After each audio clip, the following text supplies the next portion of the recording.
Engineering से related छोटी बड़ी इन्फॉर्मेशन के लिए सब्सक्राइब करिए हमें। हेलो फ्रेंड्स, हाय, मेरा नाम है रॉथा जेलिस इज माय नेम और स्वागत है आपका स्टूडेंट खबरी के यहाँ कोर्स खबरी सेगमेंट में, जहाँ बात होती है कोर्सेज की। और आज का जो टॉपिक है स्पेशली हमारा है इंजीनियर वालों के लिए, ऐसे तमाम स्टूडेंट जो कहीं ना कहीं इंजीनियरिंग करना चाहते हैं, लेकिन यार आप कंफ्यूज हो अपने कहीं ना कहीं कैरियर ऑप्शंस को लेके, यार कि मैं सिविल में जाऊं, मैकेनिकल में जाऊं या फिर इलेक्ट्रिकल में जाऊं, सीएस करूं या फिर आईटी करूं। क्योंकि अगर आप भी यहाँ पर बहुत सारे स्टूडेंट से पूछोगे तो कई स्टूडेंट बोलते हैं मैं तो सीएस कर रहा हूं, मैं आईटी कर रहा हूं, मैं सीएस में, आईटी में सीएस, राइट। सो यहाँ पर बड़ा कंफ्यूजन होता है भैया, हम समझ ही नहीं पाते हैं कि हमारे लिए परफेक्ट कौन सी ब्रांच होगी।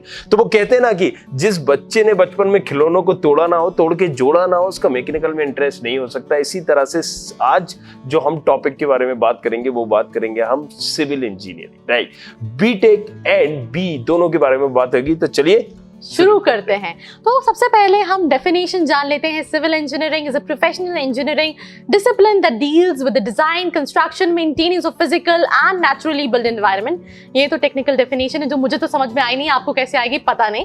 हम मेरी भाषा में जानते हैं कि होता क्या है। इसमें आप डिजाइन से लेके कंस्ट्रक्शन, मेंटेनेंस के बारे में पढ़ते हैं। किसमें? जिस घर में आप रहते हैं, जिस पाइपलाइन से आपके घर में पानी आता है, जिस रोड पे आप ट्रैवल करते हैं, जिस डैम की बात कर ले या सीवेज की बात कर लें, एयरपोर्ट जहां से आप ट्रैवल करते हैं, वो सारी चीज, मतलब आप जितना भी इंफ्रास्ट्रक्चर अपने आसपास देख रहे हैं वो बिल्ड, डिजाइन और मेंटेन बाय सिविल इंजीनियर्स होता है। और आई होप आपको ये डेफिनेशन जो है वो समझ में आई होगी। राइट। सो छोटी छोटी मगर मोटी बातें हम यहाँ पर जानते हैं। कंस्ट्रक्शन से रिलेटेड है यार, तमाम तरह का वर्क जो भी कंस्ट्रक्शन से रिलेटेड होता है वो सभी का सभी इस लाइन में होता है। सो हम बात करेंगे, पूरा वीडियो जरूर देखना है। जॉब अपॉर्चुनिटीज की भी, कौन कौन सी कंपनीज है, सैलरी, एवरेज सैलरी क्या होगी, फीस स्ट्रक्चर, उन तमाम चीजों के बारे में। तो जहां पर आपको डाउट, यहाँ पर सिविल इंजीनियरिंग के लेके हर तरह का खत्म होने वाला है। तो वीडियो में पूरा जरूर आप बने रहिएगा। सबसे पहले अगर हम बात कर लेते हैं इसके, ये 4 साल का कोर्स होता है। अब देखिए यहाँ पर डिप्लोमा भी होता है जो कि आप 10th के बाद डायरेक्टली कर सकते हैं, लेकिन अगर आप 12th की बात कर रहे हो तो 4 साल का कोर्स है। सेमेस्टर वाइज इसके एग्जाम्स होते हैं। अगर हम एलिजिबिलिटी की बात करें, सो राइट, एलिजिबिलिटी और एडमिशन दोनों अलग अलग प्रोसेस है, लेकिन फिर भी आप एलिजिबिलिटी इनको बताइए कि क्या। एलिजिबिलिटी क्राइटेरिया मिनिमम 50% होना चाहिए आपका 12th के अंदर। अगर आप किसी कैटेगरी में आते हैं तो 45, but eligibility college to college vary करती है। जैसे कि अगर आपको IITs NITs में जाना है तो उसके लिए जो एलिजिबिलिटी है वो मिनिमम 75% होना चाहिए आपका। तो अगेन यूनिवर्सिटी एंड कॉलेजेस के हिसाब से एलिजिबिलिटी जो है वो वेरी करती है, बट मिनिमम जो है वो 50% होती है। उसके अलावा अगर हम बात करें तो एडमिशन प्रोसेस जो है वो कई सारे एडमिशन एग्जाम्स होते हैं जिसके बेसिस पे होता है। जो सबसे ज्यादा नोन एग्जामिनेशंस होते हैं जैसे कि JEE मेंस का होता है, एडवांस का होता है। अगर आप महाराष्ट्र में देखें तो महाराष्ट्र CT का, अगर आप बैंगलोर में देखें। इसको थोड़ा सा और सिंपल करते हैं। सीधी सी बात है, आप 3rd डिवीजन हो, 2nd डिवीजन हो, आप एलिजिबल हो। अगर आपके फिजिक्स, केमिस्ट्री, मैथ में 50% है, OBC 45 और SC ST है तो 40। अब लेकिन अगर आपको IITs में एडमिशन चाहिए तो यहाँ पर JEE एडवांस देना पड़ेगा प्लस 75% देना होगा। ये IITs में एडमिशन लेने का एक क्राइटेरिया है, राइट। अब अगर आपको गवर्नमेंट कोई कॉलेज चाहिए, किस स्टेट में चाहिए, उस स्टेट का एग्जाम देना होगा, प्लस मिनिमम आपको मान लीजिए 60% करना है या 75। तो इसका ये मतलब नहीं है कि आप एलिजिबल ही नहीं हो, आप एलिजिबल हो, 50% है, आप एलिजिबल हो, आप एडमिशन ले सकते हो, इजीली आपको एडमिशन मिल भी जाएगा। लेकिन प्राइवेट कॉलेजेस में, अब NITs, IITs में आप 50% के साथ नहीं ले सकते हो, राइट। सो कुछ चीजें आपको समझना होगी। तो ये सारी प्रोसेस होती है। आप विदाउट एग्जामिनेशन आप IIT NITs में नहीं ले सकते हो। तो गवर्नमेंट ने क्या किया है, पहले इसमें बहुत सारे एग्जाम्स होते थे। अब एक कॉमन एंट्रेंस एग्जाम है, ज्वाइंट एंट्रेंस एग्जाम, JEE जिसको हम बोलते हैं, और इसको देने के बाद आप 90% इंडिया के कॉलेजेस इसको एक्सेप्ट करते हैं। लेकिन यही नहीं, बहुत सारे प्राइवेट कॉलेजेस भी है, SRM, BIT या फिर हम बिट्स पिलानी बोले, बहुत सारे ऐसे हैं जो खुद के भी एग्जाम्स कराते हैं। तो आप उनको भी देते हैं और फिर वहां पर जाते हैं। अब अलग अलग स्टेट की भी काउंसलिंग होती है, कॉमेट, कर्नाटका की भी अलग काउंसलिंग होती है, और ये सभी भी इंजीनियरिंग के लिए होती है। बट 90% जो कॉलेज है वो JEE का स्कोर कार्ड एक्सेप्ट करते हैं। अगर हम बात करें तो एवरेज फीस जो है वो 30,000 से लेके 4 लाख रुपए ईयर तक होती है, डिपेंडिंग अपॉन आप गवर्नमेंट कॉलेज को टारगेट कर रहे हो, प्राइवेट को या फिर प्राइवेट यूनिवर्सिटी को। अगर हम इसमें एवरेज सैलरी की बात करें जो आपको कंप्लीट करने के बाद मिलती है तो वो 3 लाख से स्टार्ट होती है, इनिशियली 8-9 लाख तक जाती है, again depend upon college, right. अगर हम यहाँ पर बात करें कि कौन कौन सी ऐसी जॉब अपॉर्चुनिटीज हैं जो आपको मिलेंगी, तो यार यहाँ पर साइट इंजीनियर आप बन सकते हैं, कंस्ट्रक्शन इंजीनियर बन सकते हैं, लेक्चरर, प्रोफेसर, टीचिंग लाइन में जा सकते हो, जिसमें अलग अलग यूनिवर्सिटी में जाके आप पढ़ा सकते हो इसमें लाइन में जाने के बाद।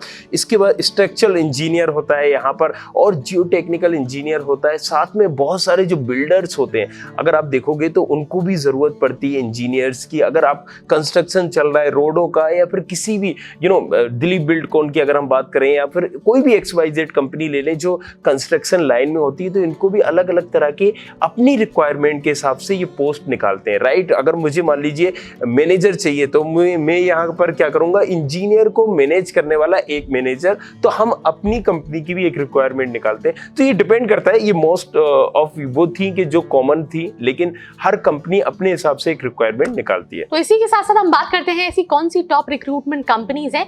इस प्रोफाइल, इस ब्रांच के साथ एक फायदा ये है, गवर्नमेंट में भी ओपनिंग्स निकलती है और प्राइवेट में भी ओपनिंग निकलती है। अगर हम कंपनीज की बात करें तो जैसे कि फॉर एग्जांपल इन्होंने दिलीप बिल्डकॉन का नाम लिया, L&T हो गई, या फिर अगर हम बात करें शोभा डेवलपर्स लिमिटेड हो गई, जॉन्स लैंड हो गई, जैकॉब्स हो गई, कई सारी कंपनीज हैं, या फिर टाटा कंसल्टिंग इंजीनियरिंग लिमिटेड हो गई। ये सभी कंपनीज जो हैं वो इन स्टूडेंट्स को रिक्रूट करती हैं।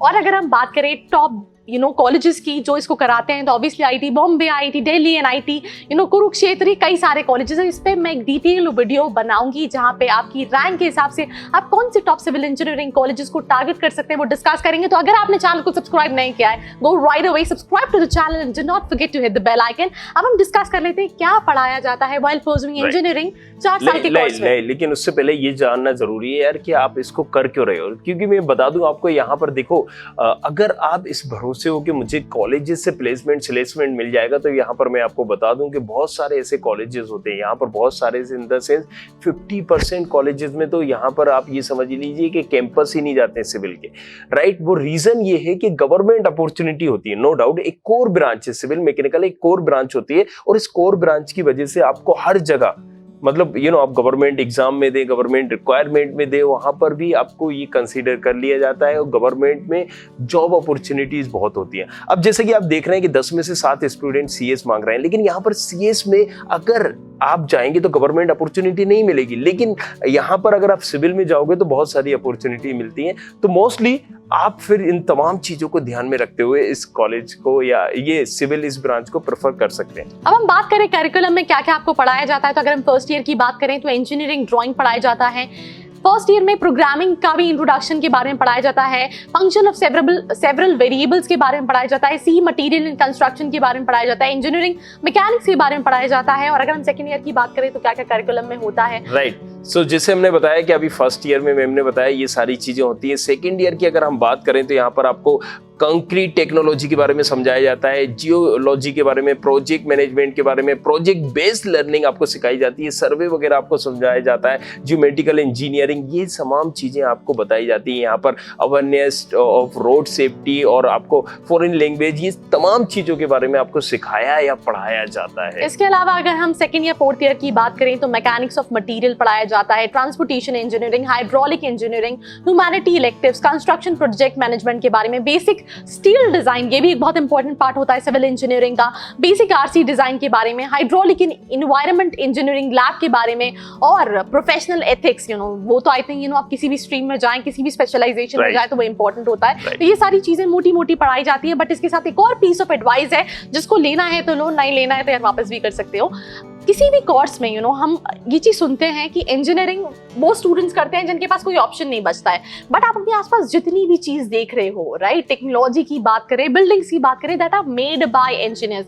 बट इंडिया में होता क्या है, हम इंजीनियर्स को देखते हैं उनके पास डिग्री तो है बट प्रैक्टिकली कुछ नहीं आता है। तो इसका एक एग्जांपल देती हूँ। लेट्स से आपको अपने घर में काम वाली बाई चाहिए, तो आप उसको रखोगे जिसके पास डिग्री है, उसको नहीं रखोगे। जिसको प्रैक्टिकली आता है उसको रखोगे। तो यार इंटर्नशिप करो अगर आप 4 साल की सिविल इंजीनियरिंग कर रहे हो, सो दैट आप प्रैक्टिकल एक्सपीरियंस गेन कर पाओ। यहाँ पर टोटल यही इसी पे फोकस करता है। अगर आप सोच रहे हो कि मैं इंजीनियरिंग कर लूं, किसी अच्छे कॉलेज से कर लूं और यहाँ पर किसी अच्छी कंपनी में हो जाऊंगा, तो सिविल के भरोसे आप नहीं जा सकते हो। फिर आप CS लो, क्योंकि CS में ये जरूर है कि कंपनी आपको प्लेस कर लेगी और कॉलेज आपके ज्यादा अगर आपको प्रैक्टिकल नहीं भी है तो वो ये सोचे कि ठीक है यार इसको 6 मंथ कम्युनिकेशन अच्छा है, बाकी चीजें अच्छी है, क्लाइंट, क्योंकि उनको हर तरह के क्लाइंट चाहिए होते हैं, वो 6 मंथ की हम इसको ट्रेनिंग देंगे और ये बंदा परफेक्ट होगा। बट सिविल इंजीनियरिंग में ऐसा नहीं है, आपको कहीं ना कहीं बेसिक्स और सारी चीजें डाउट्स क्लियर होने चाहिए आपके, और इंटर्नशिप भी करो, और इन तमाम चीजों से अगर आप जूझना चाहते हो तो फिर आप सिविल इंजीनियरिंग ले सकते हो। आई थिंक लास्ट आपने सेमेस्टर भी बता दिया है कि इसमें क्या क्या होता है, quantitative survey, concrete and tenders, इन सारी चीजों के बारे में बताया जाता है, ड्रम्स एंड हाइड्रोलिक स्ट्रक्चर के बारे में बताया जाता है, डिजाइनिंग एंड ड्राइंग के बारे में बताया जाता है। सो ये फर्स्ट, सेकंड, थर्ड, फोर्थ ये सेमेस्टर है जिसमें आपको बताया गया है कि क्या क्या आपको एग्जैक्टली करना। अच्छा, अब ये टॉप लेवल के कॉलेजेस भी हैं, तो टॉप लेवल के कौन से कॉलेजेस हैं? Obviously IITs, NIT, IIIT, government funded, ये तो कॉलेजेस हैं जहां से कर सकते हो, लेकिन हर स्टेट के गवर्नमेंट कॉलेज भी हैं जिनको आप टारगेट कर सकते हो। इसके लिए जोसा की काउंसलिंग होती है जिसके थ्रू आप जा सकते हो। अगर टॉप लेवल के कॉलेज चाहिए, उसके बाद होती है मध्य प्रदेश में DTE की, यूपी में UPSC की, इसी तरह से महाराष्ट्र में अलग होती है, हम कॉमेड में बेंगलोर में होती है, तो अलग अलग स्टेट में अलग अलग काउंसलिंग होती है। उन सभी काउंसलिंग प्रोसेस पे भी वीडियो बनेगा अगर आप काउंसलिंग के साथ एक्सपेरिमेंट नहीं करना चाह रहे हो, बिकॉज अगर हम गवर्नमेंट कॉलेजेस की बात करें, NITs, IITs की बात करें, तो काउंसलिंग एक मात्र प्रोसेस है जिसके थ्रू आप उन कॉलेजेस में एडमिशन ले सकते हो। तो अगर आप एक्सपेरिमेंट नहीं करना चाह रहे हो, आप एनालिटिकल काउंसलर बुक कर सकते हो जो आपकी रैंक का एनालिसिस करके आपके पास कौन से बेस्ट गवर्नमेंट कॉलेजेस या NITs, IITs का ऑप्शन है उसमें हेल्प करेगा। उसके लिए और इन्फॉर्मेशन चाहिए, नीचे नंबर पे कॉल, मैसेज या व्हाट्सएप करके आप पता कर सकते हो। राइट, इसके साथ साथ शेयर करना है यार इस वीडियो को अपने तमाम फ्रेंड्स के साथ, कलीग्स के साथ, ताकि डायरेक्टली इनडायरेक्टली इस ब्रांच को लेने से पहले ये समझ सके कि मुझे ये ब्रांच लेनी चाहिए या नहीं लेनी चाहिए। अगेन, कोर ब्रांच है, आप ब्रांच ले रहे हो तो इस पे आप कंपनीज के भरोसे मत जाइए। अगर टैलेंट है, वाकई में मजा आता है इन सारी चीजों में और इंटरेस्ट है, तो राइट, सो आप इसमें जा सकते हो। गर्ल्स के लिए थोड़ा सा मैं बोलूंगा, थोड़ा सा स्टे अवे, क्योंकि यहाँ पर आपको तपना पड़ेगा, और अगर आप रेडी हो तपने, यहाँ पर मतलब वो चोचलेबाजी जो होती है ना, वो आपकी बिल्कुल नहीं चलने वाली है। धूप है, सूप है, क्योंकि यहाँ दिन भर आपको धूप में ही रहना है एक तरह से, क्योंकि फील्ड वर्क है, नॉट एग्जैक्टली धूप में रहना है, फील्ड वर्क होता है। तो मैं यहाँ पर आपको बता दूं कि ये सारी चीजें आपको ध्यान में रखने के बाद इस ब्रांच को सोचना है। But no doubt government opportunities भी है, सिर्फ 2-3 ब्रांचेस में ही गवर्नमेंट अपॉर्चुनिटीज होती है मोस्टली, और उनमें से ये सबसे ज्यादा जिनमें होती है उनमें से ये एक है। सो आई होप वीडियो पसंद आया, शेयर करो अपने तमाम दोस्तों के साथ, कलीग्स के साथ, और यार इसी तरह से बने रहिए हमारे साथ। Thank you very much, thanks a lot. I hope you like this video. For more such videos, keep watching our channel. And do not forget to like, share and subscribe.